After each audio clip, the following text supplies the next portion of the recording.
Hello, my friend. Welcome to your English class. Today, we start a very special lesson. Today, we will learn about the anatomy of a sentence. Do not worry. That sounds like a big phrase, but it is simple.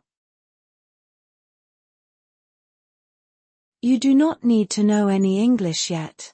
We will start from zero. We will go slow. We will go together.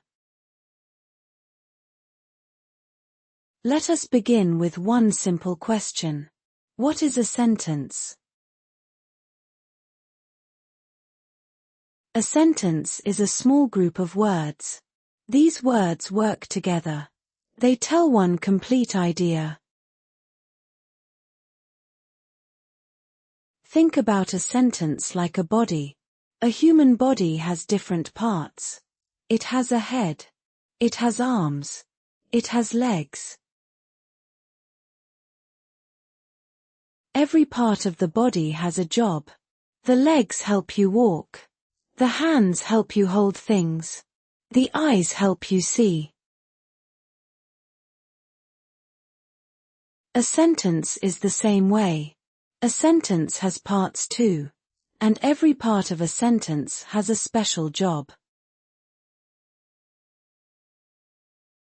That is why we call this lesson the anatomy of a sentence.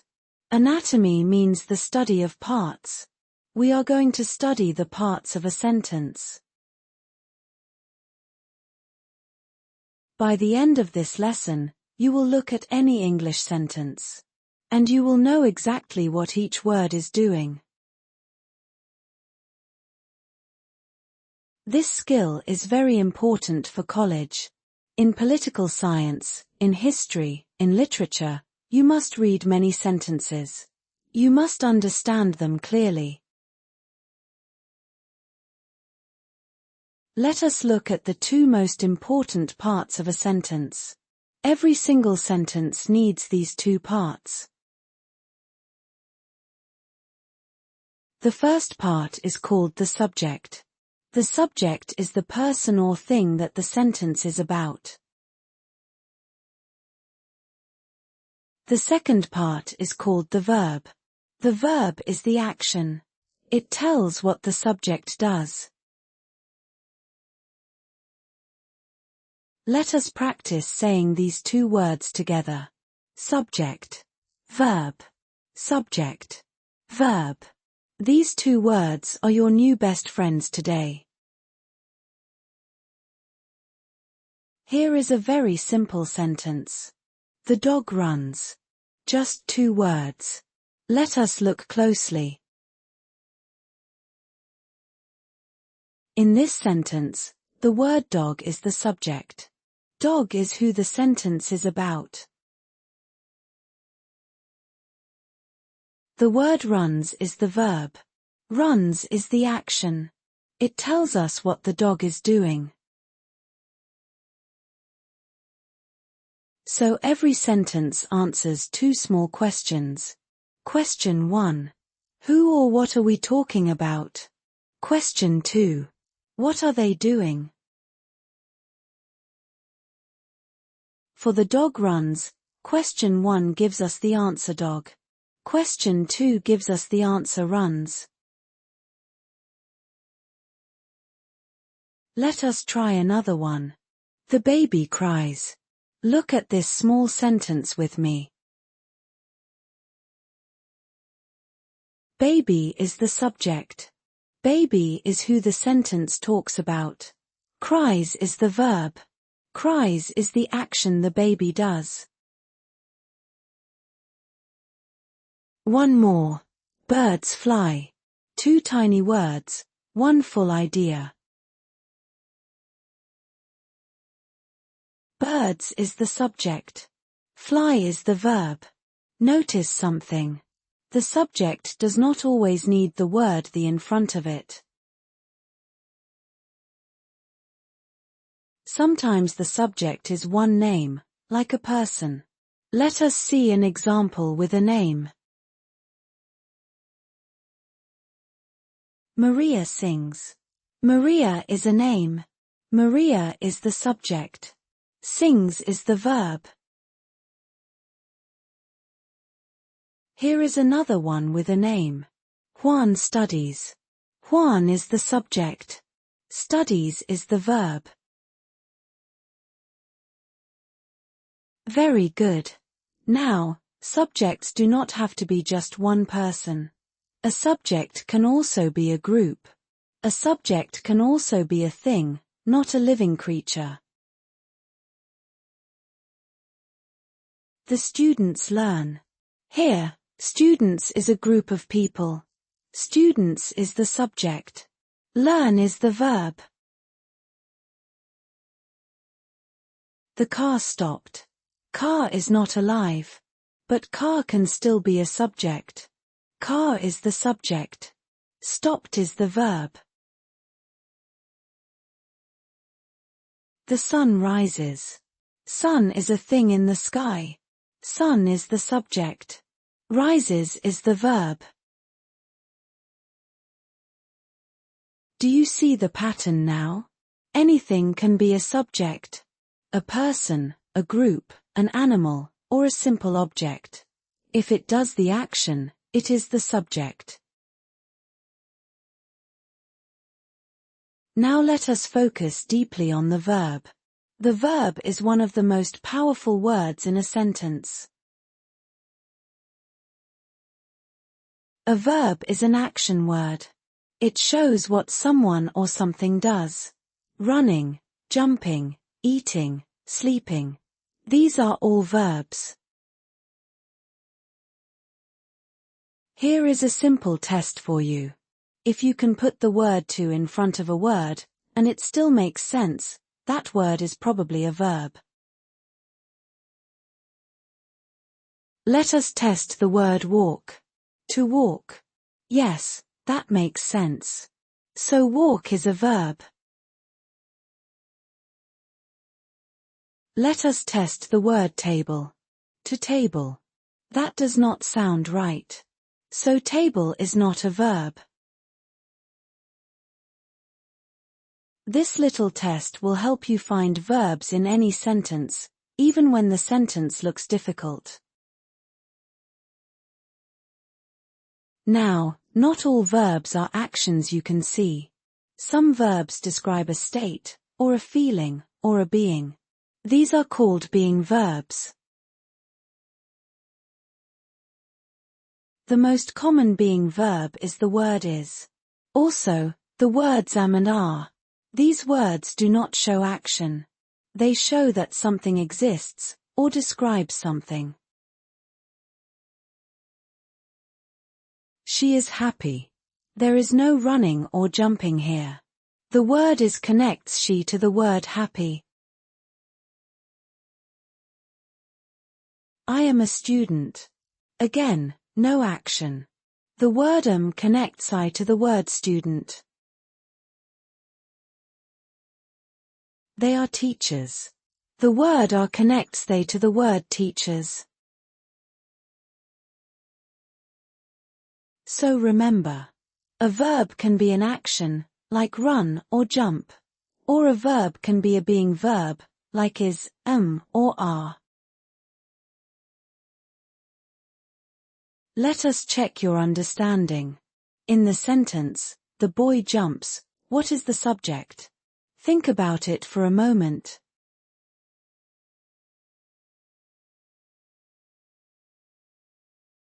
The answer is boy. Boy is who the sentence is about. Jumps is the action, so jumps is the verb. Next question.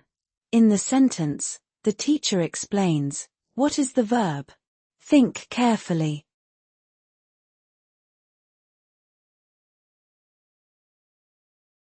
The answer is explains. Explains is the action. Teacher is the subject, because teacher is who the sentence is about.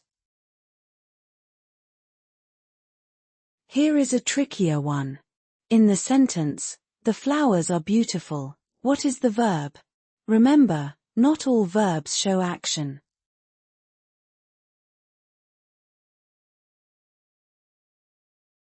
The answer is are.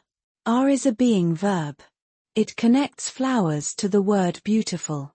Flowers is the subject. Great work so far. Now, we add one more part to our sentence body. This part is called the object. Remember our body idea. We have the subject, like the head. We have the verb, like the arms doing an action. Now, the object is like the thing the arms are holding.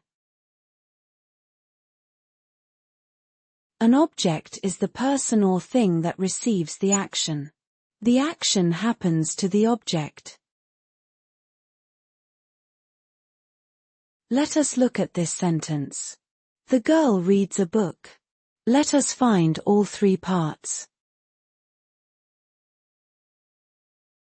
Girl is the subject. Girl is who the sentence is about.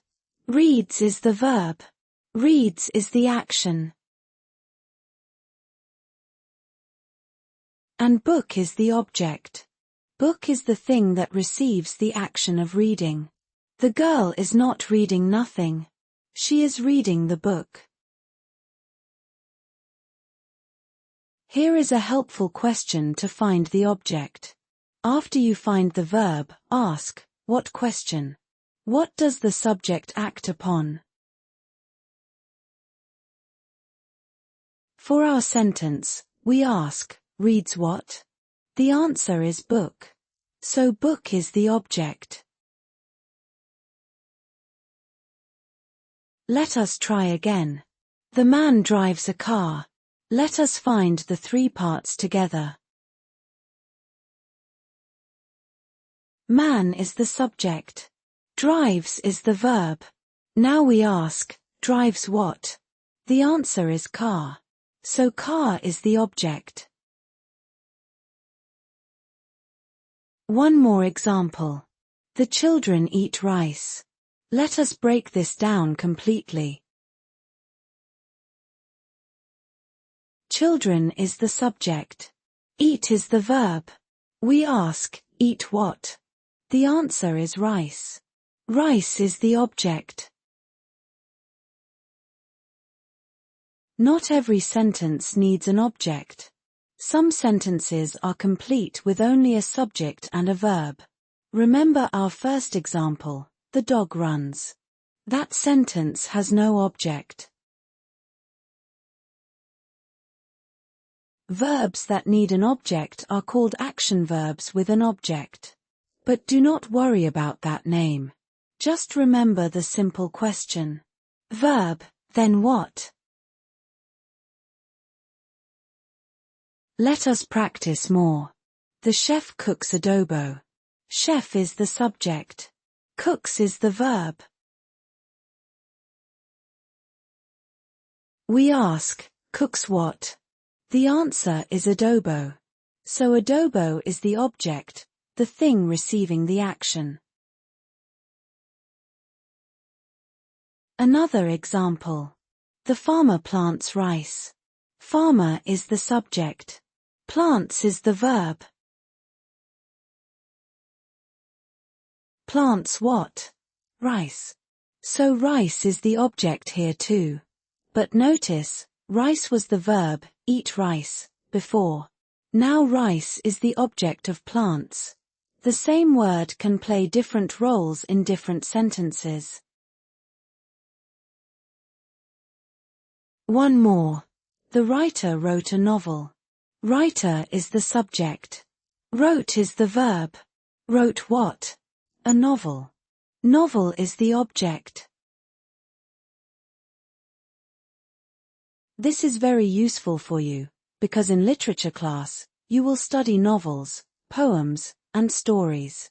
Knowing subject, verb, and object helps you understand any sentence in any book. Now, let us review the three parts we have learned. Subject, verb, and object. Let us make sure this is very clear before we continue. The subject is who or what does the action. The verb is the action itself, or a being verb. The object is who or what receives the action. Let us see this pattern one more time, very slowly. The nurse helps patients. Nurse does the action, so nurse is the subject.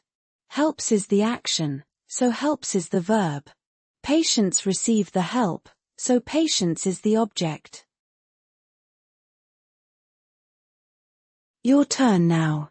In the sentence, the student answers the question, find the subject, the verb, and the object. Pause and think.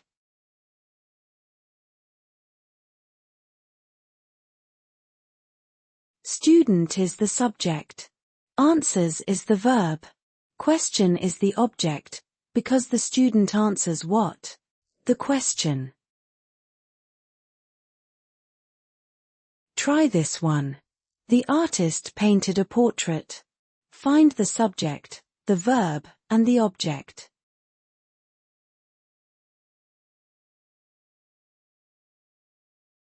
Artist is the subject. Painted is the verb.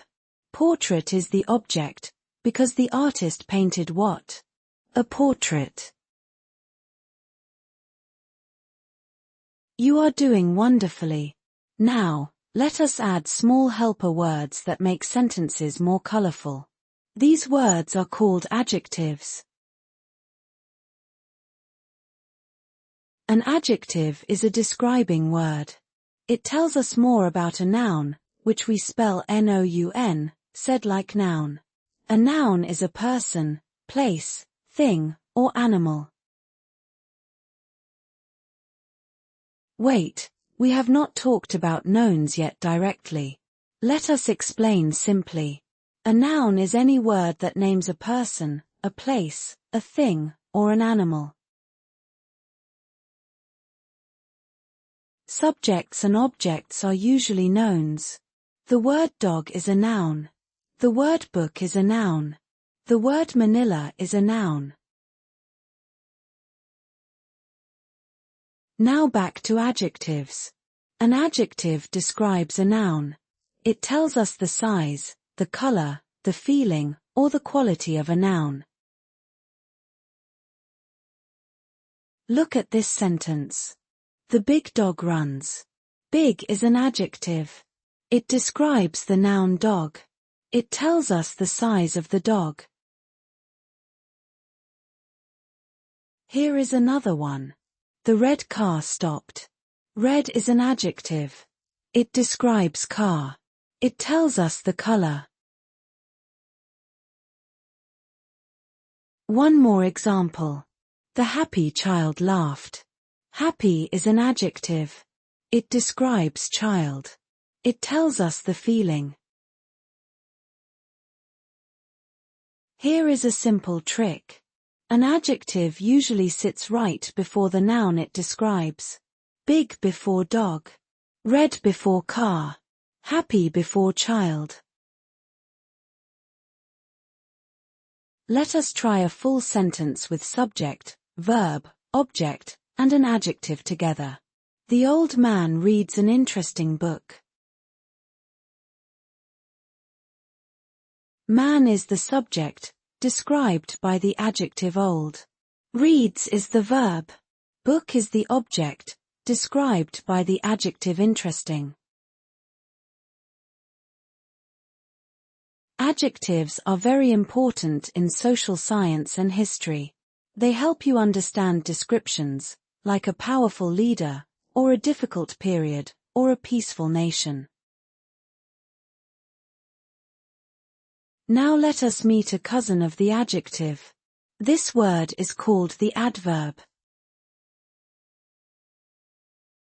An adverb is also a describing word. But an adverb describes a verb, not a noun.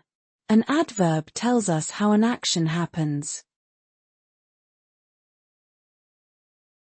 Here is a helpful clue. Many adverbs end with the letters L and Y quickly, slowly, quietly, Loudly.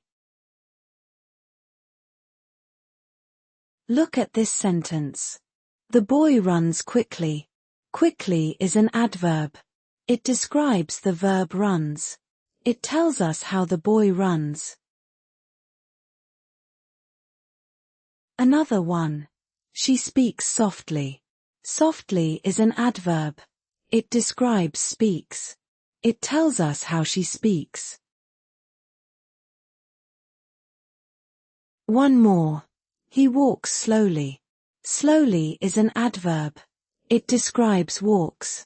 It tells us how he walks.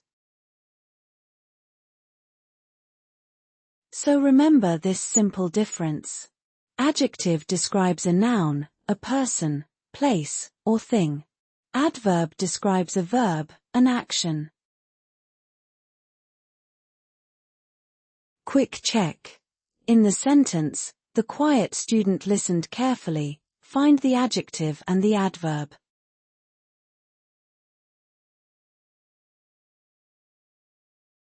Quiet is the adjective, because it describes the noun student. Carefully is the adverb, because it describes the verb listened. Now let us talk about three tiny but powerful words. These are called articles. The words are a, an, and the. Articles come before a noun. They tell us if we are talking about one specific thing, or just any general thing. The word the is called a specific article. We use the when we talk about one particular thing that we both already know. Look at this. Close the door. This means one specific door, maybe the door right in front of us. The words a and an are called general articles. We use them when we talk about any one thing, not something specific. Look at this. I want a mango. This means any mango, not one particular mango. Now, how do we choose between a and an? This depends on the sound right after it. This is a simple sound rule, not a meaning rule. If the next word starts with a consonant sound, we use a. Consonant sounds are most letters, except the vowel sounds. If the next word starts with a vowel sound, we use an. The vowel letters are a, e, I, o, and u. Let us practice. A student. Student starts with a consonant sound, the S sound. So we use a. Now this one. An elephant. Elephant starts with a vowel sound, the E sound. So we use an. One more. An hour. Even though our starts with the letter H, it sounds like it starts with an O sound. So we still use an. Do not worry if this feels tricky right now. With practice, choosing a or an will become automatic and easy. Now, let us learn about a very useful group of words called pronouns. A pronoun is a word that takes the place of a noun. Instead of repeating a name again and again, we use a pronoun. Here are the most common pronouns. I, you, he, she, it, we, and they. Let us look at each one.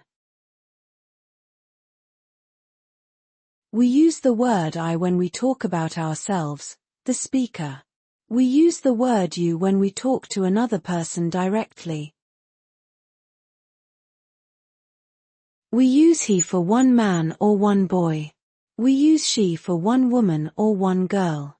We use it for one animal, place, or thing. We use we when the speaker is part of a group. We use they for other people or things, not including the speaker or listener. Look at these two sentences.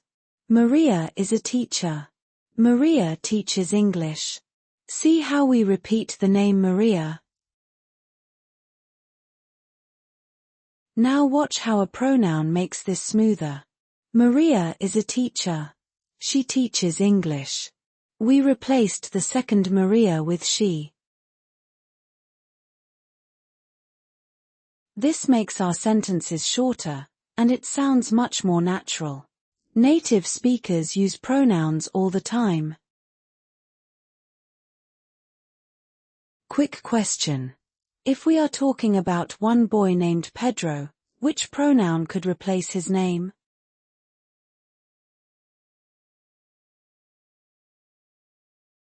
The answer is he. Pedro is one male person, so we use the pronoun he to replace his name. Now we know many parts of a sentence. Subject, verb, object, adjective, adverb, article, and pronoun. Let us put them all together. Think of building a sentence like building a small house. The subject and verb are the foundation. Everything else adds detail and color. Let us build a full sentence step by step. We start with just a subject and a verb. The teacher speaks. Now let us add an object. The teacher speaks English. English is the object, receiving the action of speaking. Now let us add an adjective to describe teacher. The kind teacher speaks English. Kind describes teacher.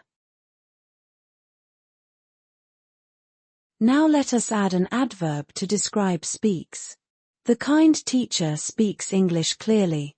Clearly describes how she speaks.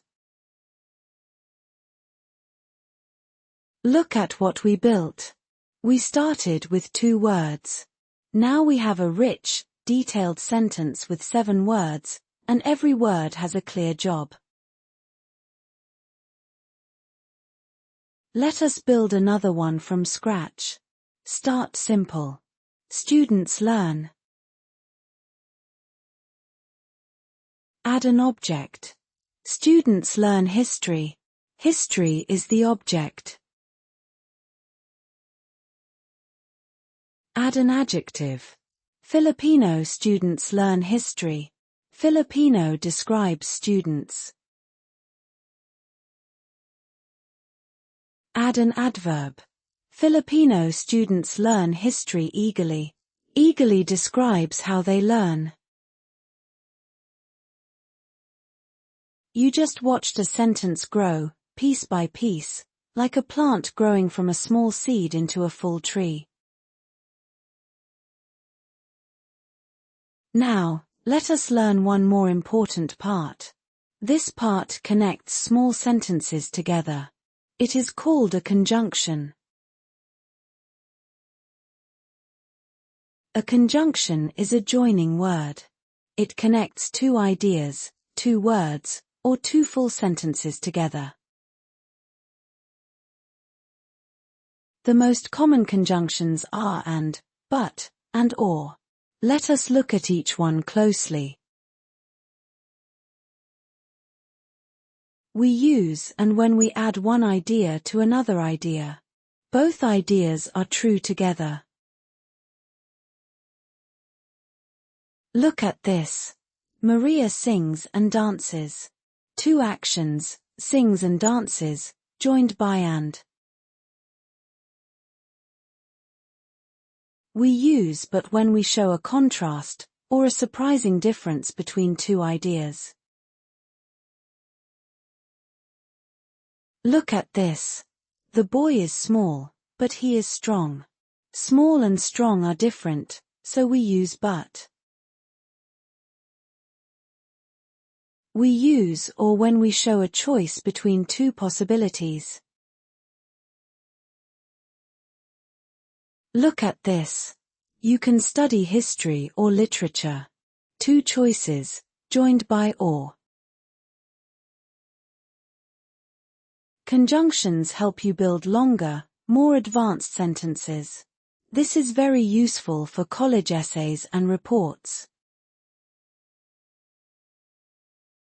One last new part, and then we will be ready to practice everything. This part is called a preposition. A preposition is a small word that shows where something is, or when something happens. It shows a relationship between words. Common prepositions are in, on, at, under, and near. Let us see them in sentences.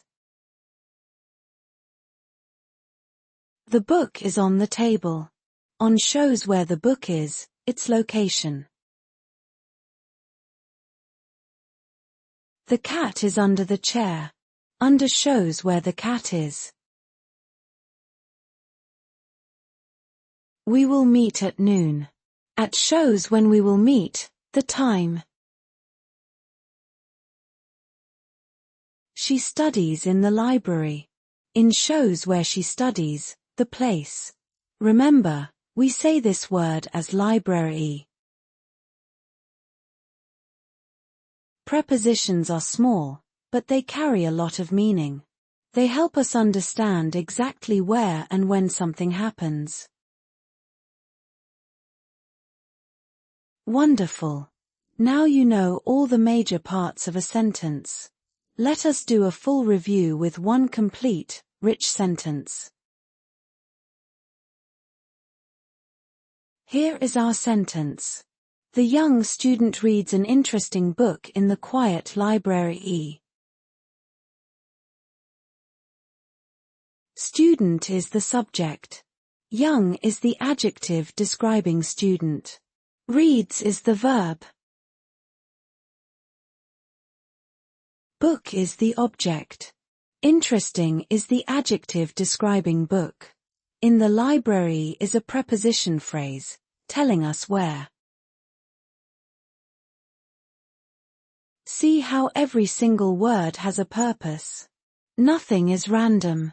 English sentences are built with logic, just like a machine with many small parts. Now it is time for our big question and answer round. I will ask you many questions. Think first, then listen to the answer. Question. What are the two most important parts that every sentence needs?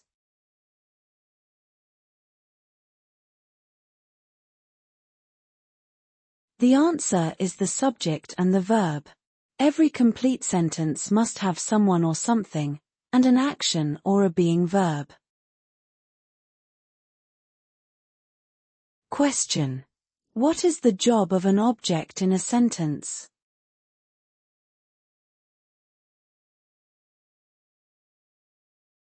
The object receives the action of the verb. It answers the question, verb, then what? Question. What is the difference between an adjective and an adverb?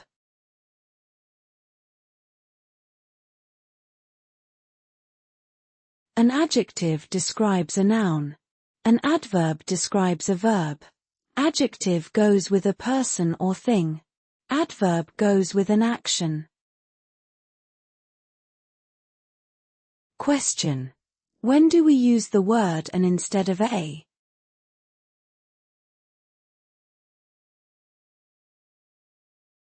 We use an when the next word starts with a vowel sound. We use a when the next word starts with a consonant sound. Question. Give an example of a pronoun that replaces one female person.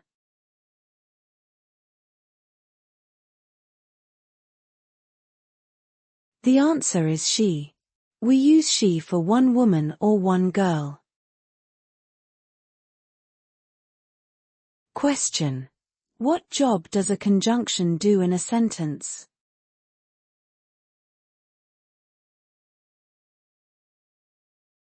A conjunction joins two words, two ideas, or two sentences together. Examples are and, but, and or. Question. What does a preposition usually tell us?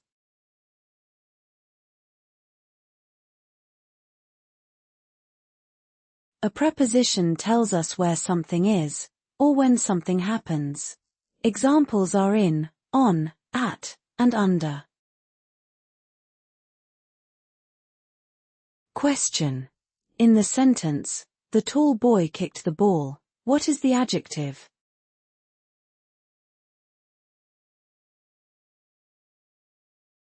The answer is tall.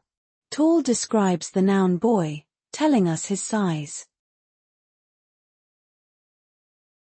Question. What simple test can help you find a verb in a sentence?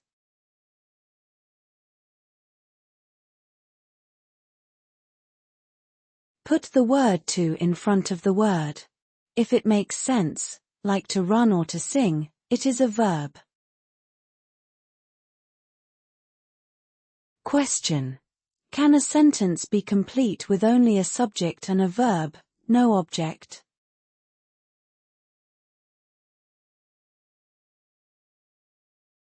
Yes. Sentences like birds fly, or the dog runs, are complete with just a subject and a verb. Now, let us do a big practice quiz. I will give you 15 questions. Try to answer before I tell you the answer. Let us begin. Question 1. In the sentence, the girl smiled, what is the subject?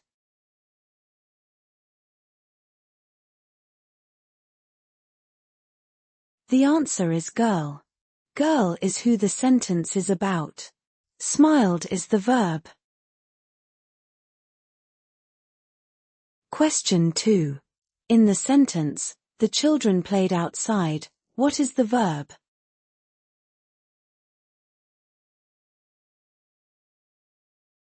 The answer is played.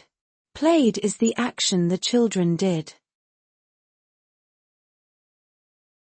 Question 3.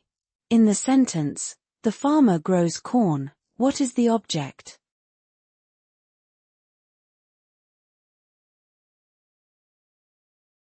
The answer is corn. The farmer grows what? Corn. Corn receives the action of growing. Question 4. Fill in the blank. She is very blank. Choose an adjective. Happy or quickly?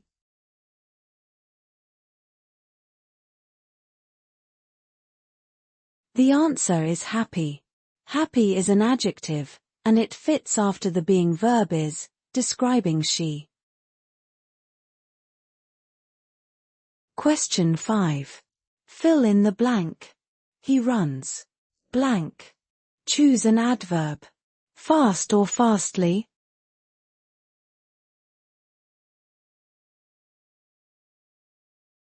The answer is fast.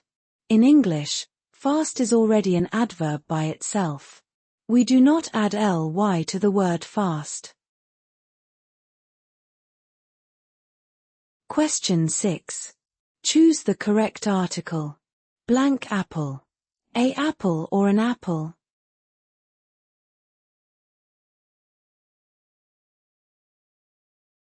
The answer is an apple. Apple starts with a vowel sound, the A sound, so we use an. Question 7. Choose the correct article. Blank university. A university or an university?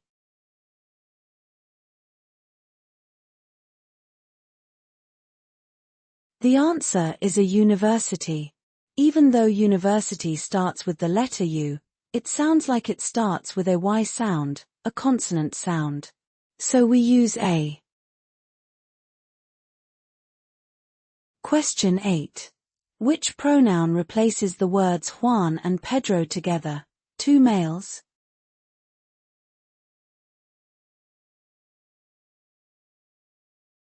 The answer is they. They replaces more than one person, not including the speaker or listener. Question 9. In the sentence, the small dog barked loudly, find the adjective.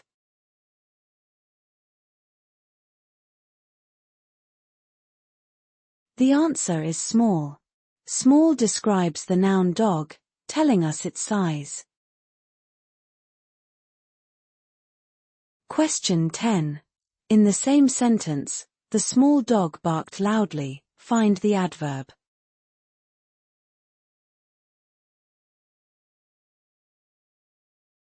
The answer is loudly. Loudly describes the verb barked, telling us how the dog barked. Question 11. Which conjunction fits here? I wanted to go, blank it was raining. And or but.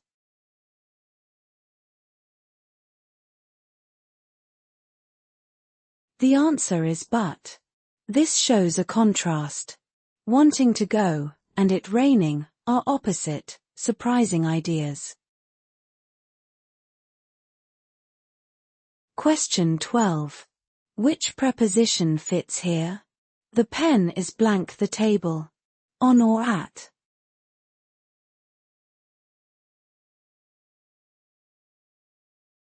The answer is on.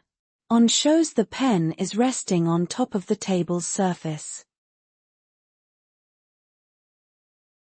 Question 13. In the sentence, the professor teaches political science, identify the subject, verb, and object.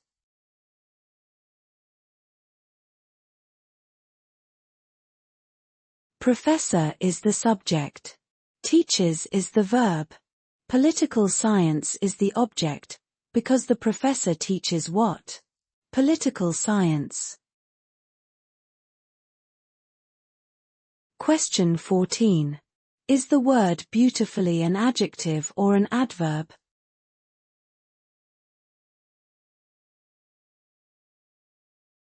The answer is adverb.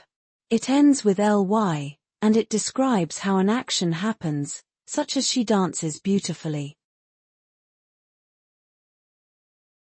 Question 15, our last question. In the sentence, the historian wrote a detailed report about the revolution. Find every part you have learned today.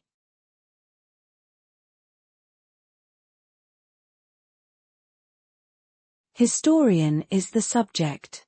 Wrote is the verb. Report is the object, described by the adjective detailed. About the revolution is a preposition phrase, telling us the topic. Wonderful work. You just finished the entire quiz. Let us now review everything you learned today, one more time, nice and slow. You learned that a sentence is like a body, with many parts, and each part has its own job. The subject is who or what the sentence is about. The verb is the action, or a being verb like is, or are. The object receives the action. We find it by asking, verb, then what? Adjectives describe nouns. They tell us size, color, or feeling. Adverbs describe verbs. They tell us how an action happens. Articles, a, an, and the, come before nouns. Pronouns, like he, she, and they, replace nouns so we do not repeat names. Conjunctions like and, but, and or, join ideas together. Prepositions like in, on, and at, show where or when. Every single one of these small words works together. Just like every part of your body works together to help you walk, talk, and live. From today, when you read any English sentence, in political science, in history, in literature, you can stop and ask yourself these simple questions. Who or what is this sentence about? That is the subject. What are they doing? That is the verb. Is there a thing receiving the action? That is the object. Are there any describing words? Those might be adjectives or adverbs. Are there small connecting words? Those might be conjunctions or prepositions. I am so proud of you. You started this lesson with almost no English. Now, you understand the full anatomy of a sentence. This is a huge first step for your college journey. Political science, social science, English, history, literature, all of these subjects are built from sentences, just like the ones you studied today. Learning a new language takes time. It takes patience. But you showed up today, and you finished this whole lesson. That is something to be proud of. Keep practicing. Read simple English sentences whenever you can. Try to find the subject and the verb. This small habit will make you stronger every single day. Thank you for learning with me today. See you in the next lesson. You are doing great, and I believe in you.